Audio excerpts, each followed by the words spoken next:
if you don't deal with this thing with your mother, you're going to come back in your next life as her daughter again. And I thought, no, I'm not doing that. Because that also meant we're going through high school again, which I definitely did not want to do. So I thought, okay, I need to deal with this. But I'd already been in therapy, decades and decades of therapy. And it hadn't eased whatever that wound was, which I could hardly even name. Let's just call it the mother wound. Welcome to Women Awakening. I'm your host, Cynthia James, and this is the place where women from around the world come and they share their wisdom, their beauty, their grace, their power to help us become more conscious and create a compassionate world. I really feel like this is a time for women emerging, and I want to invite you, the listener, to step inside your gifts, your voice, your leadership, and your power to create meaningful change. Today's conversation, we're going to talk about love and our mothers. I can't wait to do that, right? If the show resonates with you, subscribe, share, leave a comment. And if it helps, your sharing this with other women really supports the guest. I also am on cynthiajames.net. That's how you can connect with me personally. Okay, I'm so excited about our guest today. I've been a fan of hers long before I knew her, and now I'm so grateful to call her friend. Her name is Geneen Roth. She is the author of 11 books, including New York Times bestsellers Women, Food, and God, When Food is Love, and Lost and Found. Her work has been translated into 14 languages and has sold millions of copies worldwide. Over the past 40 years, she has worked with thousands of women in workshops and retreats, all on the concept of her book. Geneen has appeared on numerous national shows, including Oprah Winfrey, 2020, Today Show, Good Morning America, and her new book is called Love Finally, Untangling the Knot Between Mothers, Daughters, and Food. I'm so happy that you're here. Thank you, Cynthia. I'm really happy to be here too. Okay, I just want to start with how you grew up. So many of the people in the audience, have this misconception that people just pop on the planet and they leap into success. And how did you grow up? Where did you grow up? I grew up in New York, first in the Bronx, and then in Queens, Jackson Heights, and then Great Neck, Long Island. So that's where I grew up. And then I went to college in New Orleans. So it's quite a little variety of places. And were you creative? I mean, were you a writer? Did you like writing when you were younger? I was convinced I couldn't do anything. I was convinced, even though when I was in fifth grade, I felt like writing basically discovered me unexpectedly. I was supposed to write an essay, or I did write an essay for Mrs. Epstein's fifth grade class. And just in the act of writing it, it felt like there was another force there with me, a spirit, an energy that allowed me to forget myself and express itself, this energy. And it was so amazing, but I never thought I could do anything with it. I never thought I could be a writer up until the time when I went to college and I started majoring in English. And then I had this English teacher, Miss Fanny Rain Russ, who corrected every single word that I said. And I thought, you know what? Forget English. I'm not doing this. And finally, when I was all out of things to do, I had gained and lost the equivalent of a baby grand piano in pounds and had done everything: maid, dishwasher, astrologer, sales clerk. I mean, everything. I applied to social work school, got in, and I had 6 months before it was started. And I told myself I could do anything I wanted to. And the only thing I could think that I really, really, really wanted to do was write. So I started writing. And I was making avocado and cheese sandwiches then from 6 to 9 every morning in Yerba Buena health food store on Soquel Avenue in Santa Cruz. Well, I joined a writing group for women led by Ellen Bass, a lovely person and a beautiful poet. And I started writing, and as soon as that first week was over, I thought, "I don't care what I do for the rest of my life. If I have to make avocado and cheese sandwiches forever, I will, just to be able to get to write." Wow. Okay. Well, I love that story. I really do, but I wanna talk about losing the grand piano. Wait, I mean, okay, so that clearly you were larger than you are now, and what was the shift? Well, I ate to express the misery and the loneliness and really the self-hatred. Food was my way of soothing myself. It didn't talk back, it didn't walk away, it didn't hit, and food was always there for me. So I used food and developed a series of very radical eating disorders, anorexia, binging and purging. Um, at one point I gained doubled my weight. I gained 80 pounds in 2 months, which was a lot of weight to gain, but not impossible to do because I did it. And finally, at some point, I realized I couldn't go on like this. I couldn't live like this. It was either stop dieting or stop living, basically, and so I stopped dieting, and I realized I had never spent a day of my life that wasn't on either a diet or a binge. So, Wow. that was the beginning of my, varied career in writing books about food and eating and how eating is an expression of how you feel about yourself. I say the way you eat is the way you live. And so the food on your plate is an indication of what you believe about joy and pleasure and deprivation and nourishment.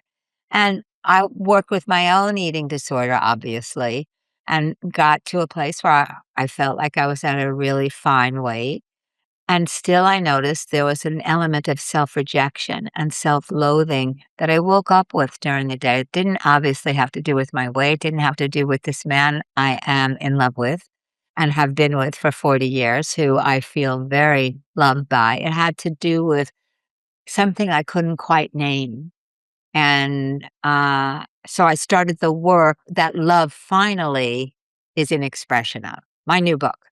Yeah, well, and I wanna talk about that because I mean, I can't imagine any woman on listening to this hasn't had some kind of experience with mother.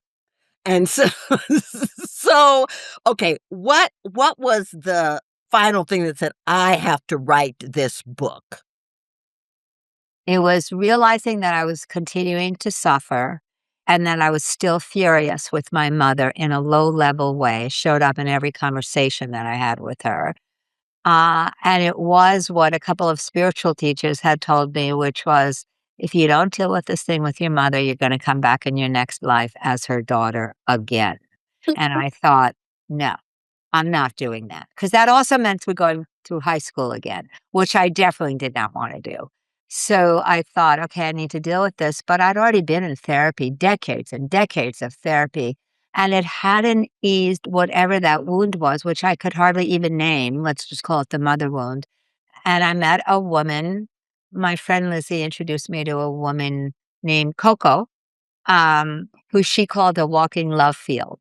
And I thought, not really sure that walking love fields exist. And anyway, I do not want to study with another teacher. I'm not going to get what I call it in love finally snookered again to believing that that it's possible to live as awareness, as luminosity, to actually not continually identify with my abusive, violent, historical conditioning, i.e., my childhood.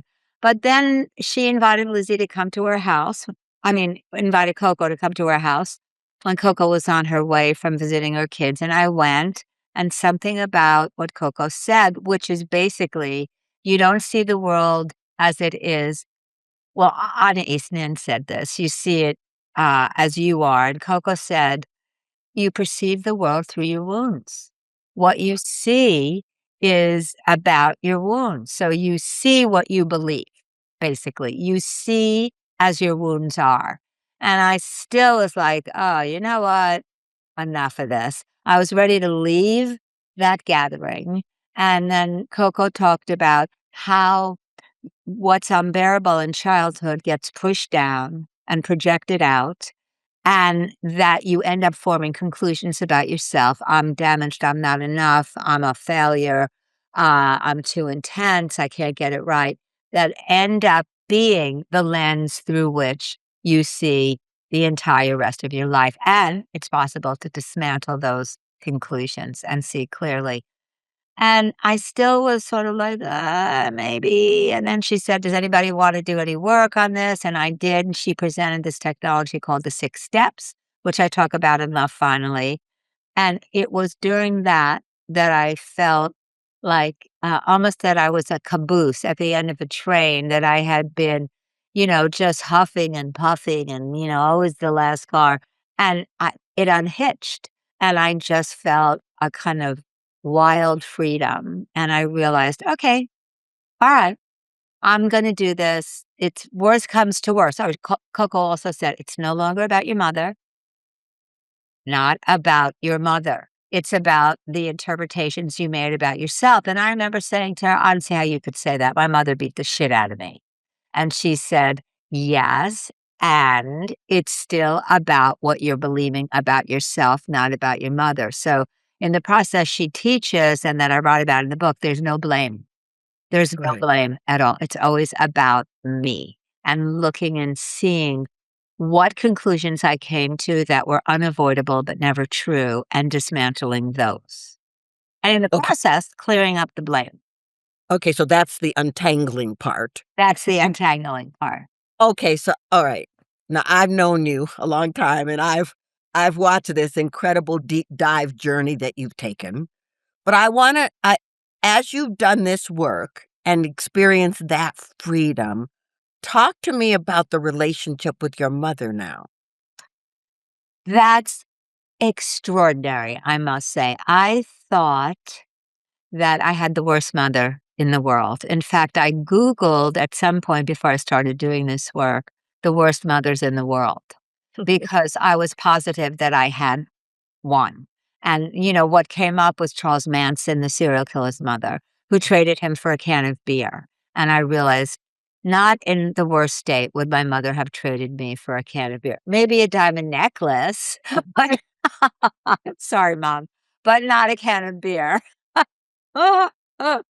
So, um, I started working with I couldn't start with her because I felt like a victim and I felt like she was an abusive, neglectful mother, and she ended up saying she was sorry for that.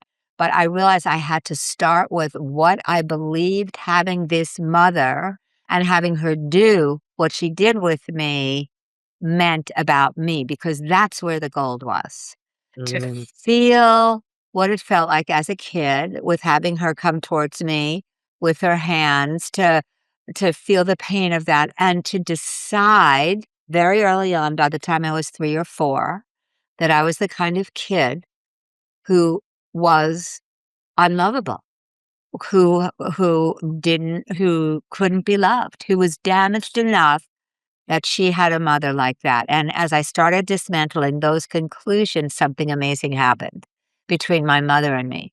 What started happening was that I felt lighter, and I felt that the more I stopped blaming myself, because I woke up every day with something's wrong and I'm to blame, um, the more I stopped blaming her. And she started changing as a result of that, so that our conversations no longer ended in the familiar wreckage of conversations with my mother, but ended up with, "How are you, sweetheart? You are the diamond of my life, sweetheart. I'm so proud of you, darling." Things like that, that I swear to God, I thought other people had mothers like this. Now, it is late in life. She's 97.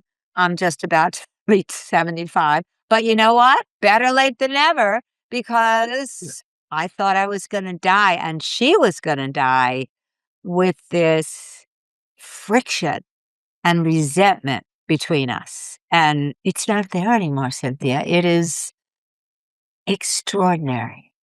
But, I think, that phrase, "Physician, heal thyself," I think that that is the essence of all healing.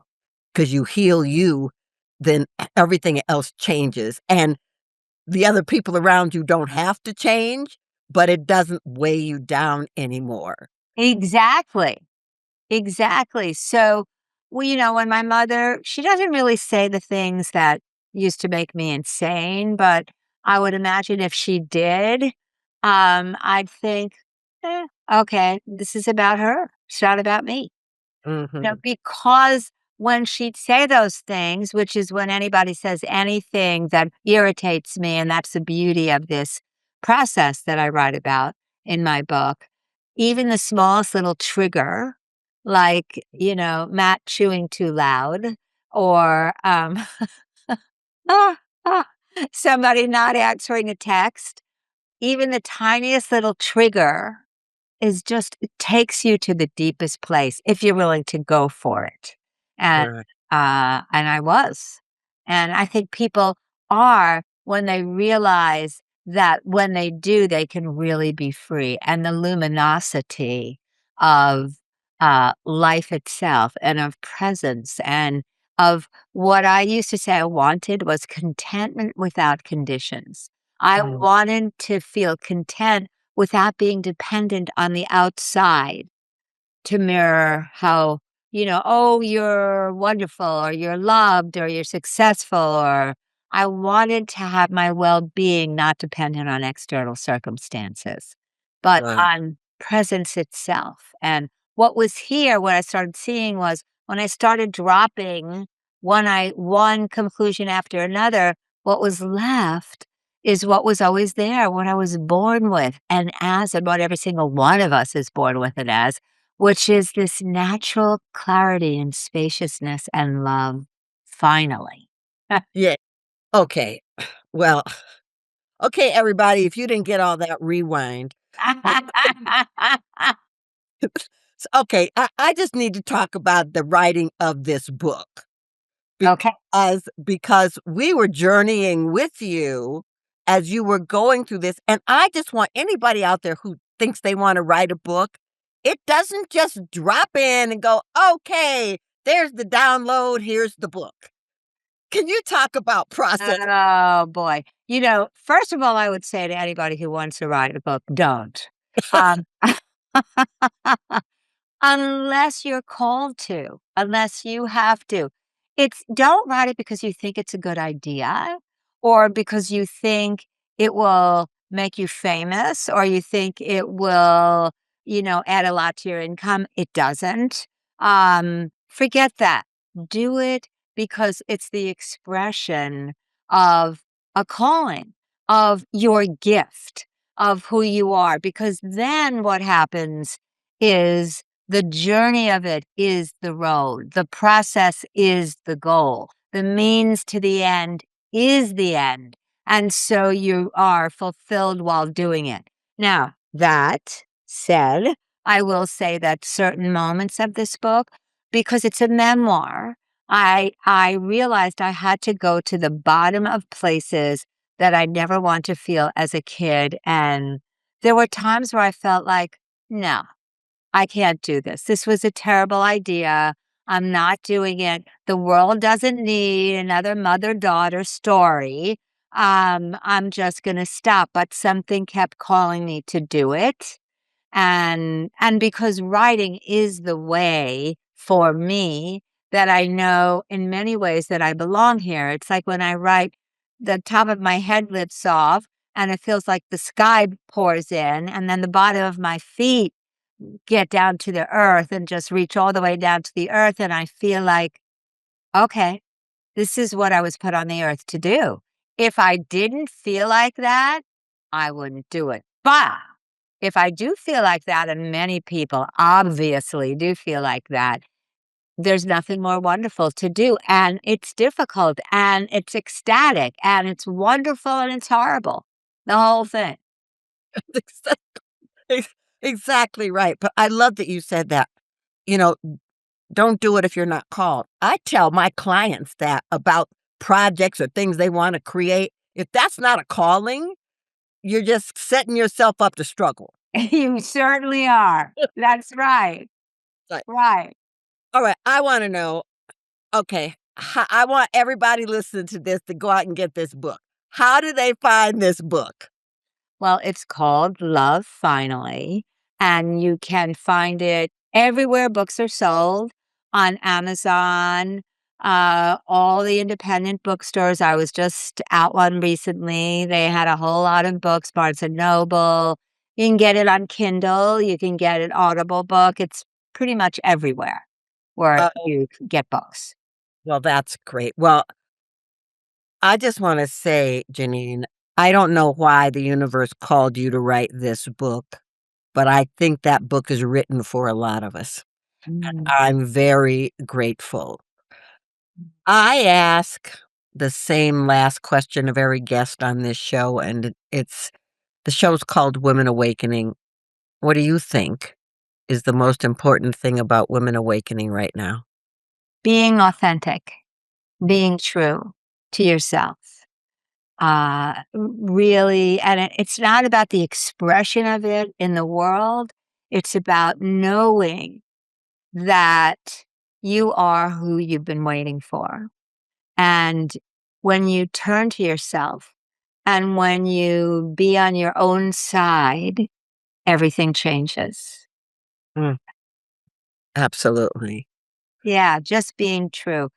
Cynthia, I wanted to also let people know that they can, read me on Substack, which I'm writing every week, and all the other places that people do anything on the internet. So, yeah, that. I love going and doing your reading because anybody who doesn't know her, not only is she a great writer, she's funny, and and she brings out the humor in life through the humor in her life, and so, uh, if you need a little bit of humor, go look up Geneen Roth, please. And I'm grateful that you are my friend, I'm grateful to know you, I'm grateful to walk this path with you. Thank you so much for being here. Oh, Cynthia, and for doing this work and for being yourself, your gorgeous self, I might add, your incredibly gorgeous self. So it is such a joy to just see your face. Makes me happy. So thank you. Thank you. Okay, ladies, uh, I just want you to think about everything that she just told us, especially the part about being authentically you.